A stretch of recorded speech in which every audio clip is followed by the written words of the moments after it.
RCB 2 సార్లు back to back champion గా నిలవడంలో రెండు కారణాలు ఉన్నాయి. ఒకటి తెగబడి ఆడటం, రెండోది ఎగబడి ఆడటం. మరి 2025లో ఆ టీం తెగబడి ఆడింది, 2026లో ప్రత్యర్థులపై ఎగబడి ఆడింది.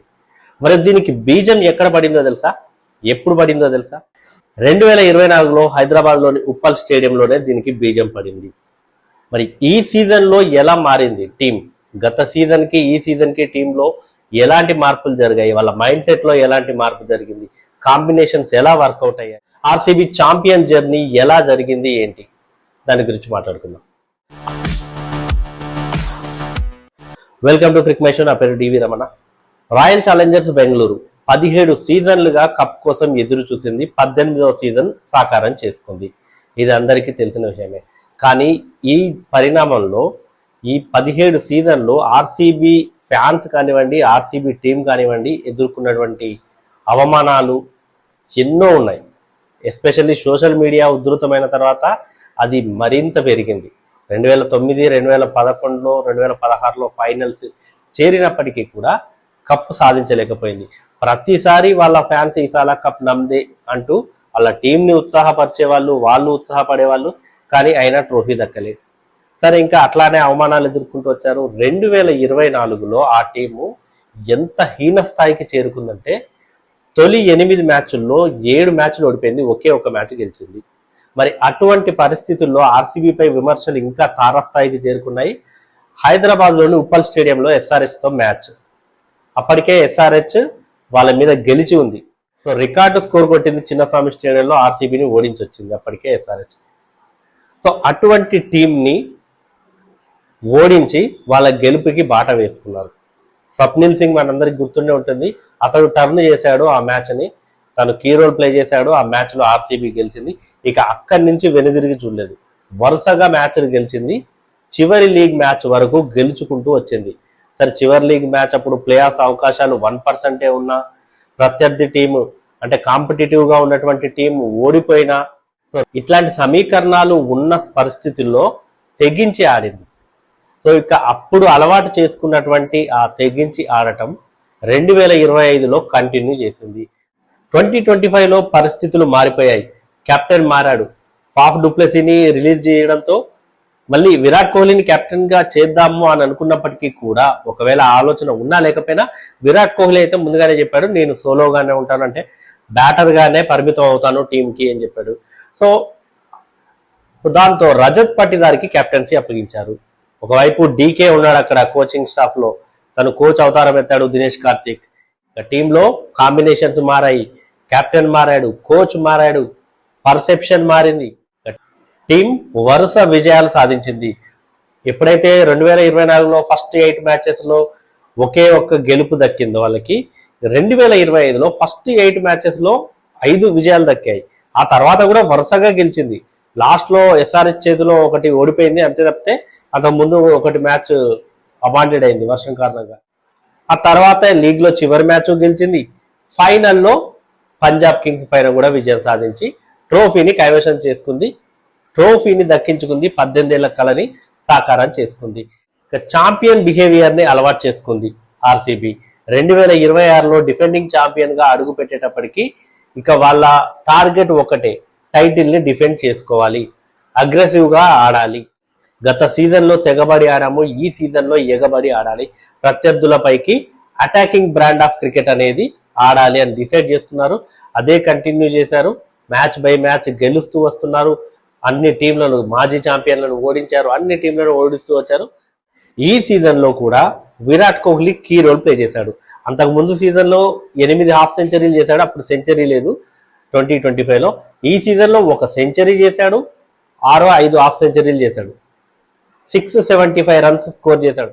గత సీజన్లో ఆరెంజ్ క్యాప్ లీడర్ బోర్డులో థర్డ్ పొజిషన్లో ఉంటే, ఆరెంజ్ క్యాప్ లీడర్ బోర్డులో 2025లో థర్డ్ పొజిషన్లో ఉంటే, 2026లో 4th పొజిషన్లో ఉన్నాడు. సో తన బ్యాటింగ్ స్ట్రైక్ రేట్ కూడా ఇంప్రూవ్ అయింది. అన్నిటికీ తోడు ఈసారి ఈ సీజన్లో దేవదత్ పడిక్కల్ స్టార్టింగ్లో మంచి కన్సిస్టెన్సీ చూపించాడు. సో మధ్యలో కొంచెం డిప్ అయినప్పటికీ కూడా ఫామ్, మళ్ళీ మిగతా వాళ్ళు అది క్యారీ ఫార్వర్డ్ చేశారు. Especially captain Rajat Patidar 500 runs complete చేసుకున్నాడు ఈ సీజన్లో. హాఫ్ సెంచరీలు 5 హాఫ్ సెంచరీలు చేశాడు, బిగ్ నాక్స్ ఆడాడు, అతను మ్యాచ్ విన్నింగ్ నాక్స్ ఆడాడు, భారీ షాట్లు కొట్టాడు, భారీ సిక్సర్లు కొట్టాడు. టీం ఎప్పుడు ఆపదలో ఉన్నా తను వచ్చి ఆదుకున్నాడు. అది కూడా మామూలుగా కాదు, మంచి strike rate 190+ strike rate maintain చేశాడు. ఓపెనింగ్ లో చేంజెస్ జరిగాయి. ఫిల్ సాల్ట్ కొన్ని మ్యాచ్లు ఆడాడు, జేకబ్ బెథెల్ కొన్ని మ్యాచ్లు ఆడాడు, తర్వాత వెంకటేష్ అయ్యర్కి కూడా ఛాన్స్ దక్కింది. ఎవరికి ఛాన్స్ వచ్చినా కూడా వాళ్ళైతే అద్భుతంగా యూటిలైజ్ చేసుకున్నారు. ఎస్పెషల్లీ చివర్లో వెంకటేష్ అయ్యర్, అసలు వెంకటేష్ అయ్యర్కి ఛాన్స్ దొరకడమే ఎక్కువ అన్నంతగా పోటీ మారిపోయింది టీంలో. అట్లాంటిది ఇంపాక్ట్ ప్లేయర్ గా వచ్చినటువంటి వెంకటేష్ అయ్యర్ ప్లేయింగ్ 11లో ప్లేస్ దక్కించుకున్నాడు. ఎంతలా అంటే ఫిల్ సాల్ట్ గాయం నుంచి కోలుకొని వచ్చినప్పటికీ కూడా వెంకటేష్ అయ్యర్ని కదిలించొద్దు అనే మైండ్ సెట్ వచ్చేంతలా అతనైతే కుదురుకున్నాడు. టీంలో అగ్రెసివ్ ఇంటెంట్ తో ఆడాడు. ఓపెనింగ్ లో వచ్చి ఒక ఎండ్ లో విరాట్ కోహ్లీ ఉంటే మరో ఎండ్ లో ఆ లెఫ్ట్ రైట్ కాంబినేషన్ కూడా కలిసి వచ్చింది. మంచి స్ట్రైక్ రేట్ మెయింటైన్ చేశారు. పవర్ ప్లేలోనే మంచి రన్ రేట్ తో స్కోర్ ని పుటప్ చేశారు. ఈ రకంగా ఓపెనర్లు సెట్ అయ్యారు. విరాట్ కోహ్లీ ఆల్రెడీ తన గురించి చెప్పాల్సింది, తను ముందు నుంచి రన్ మెషిన్ గా ఎలా అయితే ఉన్నాడో అదే కంటిన్యూ చేశాడు. తనలో ఎటువంటి మార్పు లేదు. అవే షాట్లు, అదే కన్సిస్టెన్సీ, ఇంకా చెప్పాలంటే కుర్రాళ్లతో పోటీ పడి మరీ పరుగులు సాధించాడు. అన్నిటికంటే ఇంప్రెసివ్ విషయం ఏంటంటే కృణాల్ పాండ్యా.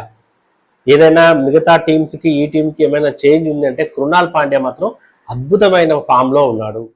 గతంలో ముంబై ఇండియన్స్ ఆడినప్పుడు కూడా బ్యాటింగ్ లో అయితే ఇంత పర్ఫార్మెన్స్ చూడలే. అతను 70+ రన్స్ స్కోర్ చేశాడు. హాఫ్ సెంచరీలు అలవోకగా కొడుతున్నాడు. బ్యాటింగ్ లో కూడా ప్రమోషన్ వచ్చింది. టిమ్ డేవిడ్ కంటే ముందు వస్తున్నాడు. సో అతను టిమ్ డేవిడ్ మీద కూడా ఆ ప్రెషర్ ని తగ్గిస్తున్నాడంటే అర్థం చేసుకోవచ్చు. ఆ హిట్టింగ్ ఎబిలిటీ తనకు ఉంది. బౌలింగ్ లో కూడా పేస్ బౌలర్లకు మించి మరీ బౌన్సర్లు వేశాడు ఈ సీజన్ లో అయితే. సో అతని నుంచి అయితే టీంలో పర్ఫెక్ట్ బ్యాలెన్స్ తీసుకొచ్చింది అయితే కృణాల్ పాండ్యా అని చెప్పొచ్చు. ఎందుకంటే అటు బౌలింగ్ లో ఇటు బ్యాటింగ్ లో. ఇక బ్యాటింగ్ కి బౌలింగ్ కి కనుక మార్కులు ఇవ్వాల్సి వస్తే, పర్సంటేజ్ ఇవ్వాల్సి వస్తే బ్యాటింగ్ కి 45, బౌలింగ్ కి 55 అని అయితే చెప్పొచ్చు అన్డౌటెడ్లీ. ఎందుకంటే వీళ్ళ బౌలర్లు ఆ రకంగా మ్యాచ్లు గెలిపించారు. Josh Hazlewood, Bhuvneshwar Kumar, Rasikh Salamdar, Krunal Pandya, Jacob Duffy. వీళ్ళ బౌలింగ్ గురించి మాట్లాడుకునే క్రమంలో ఒక ఇంపార్టెంట్ విషయం అయితే గుర్తుపెట్టుకోవాలి. 6వ బౌలర్ ని వీళ్ళు ఎక్కువగా ఉపయోగించుకోలేదు. ఈవెన్ ఫైనల్ మ్యాచ్ లో కూడా చూసాం మనము, 5 బౌలర్లే వేశారు. ఒక బౌలర్ షాట్ ఉన్నప్పటికీ కూడా 5 తమ ఫుల్ కోటాని పూర్తి చేశారు. ఖచ్చితంగా ప్రతి టీము 6-7 బౌలింగ్ ఆప్షన్స్ ఉంటే బాగుండు అనుకుంటుంది. ఎందుకంటే ఏదైనా ఒక బౌలర్ ఆఫ్ కలర్ లో ఉన్నప్పుడు మిగతా వాళ్ళు దాన్ని కొంచెం రికవర్ చేయడానికి ఉంటుందని. కానీ అట్లా లేదు అసలు వీళ్ళ పరిస్థితి. ప్రతి బౌలర్ ఫామ్ లో ఉన్నాడు. జాస్ హేజల్వుడ్, భువనేశ్వర్ కుమార్ నువ్వా నేనన్నట్టుగా పోటీ పడారు వికెట్ టేకింగ్ విషయంలో. రసిక్ దార్ కూడా ఇంత మంచి వికెట్ టేకింగ్ బౌలర్లు, వరల్డ్ క్లాస్ బౌలర్లు ఉన్నప్పటికీ కూడా తనకంటూ ఒక ప్రత్యేకమైనటువంటి గుర్తింపు తెచ్చుకున్నాడు రసిక్ సలాందార్. డెత్ లో బౌలింగ్ వేశాడు, మిడిల్ ఓవర్స్ లో వేశాడు, ఎక్కడ కావాలంటే అక్కడ బౌలింగ్ వేశాడు. వికెట్ టేకింగ్ బౌలర్ గా మారాడు ఆర్సీబీకి. ఒక్కటి ఏమైనా వీళ్ళకు ఉంది కొంత డిసప్పాయింట్ అంటే అది జితేష్ శర్మ మరి అంత ఫామ్ లో లేకపోవడము.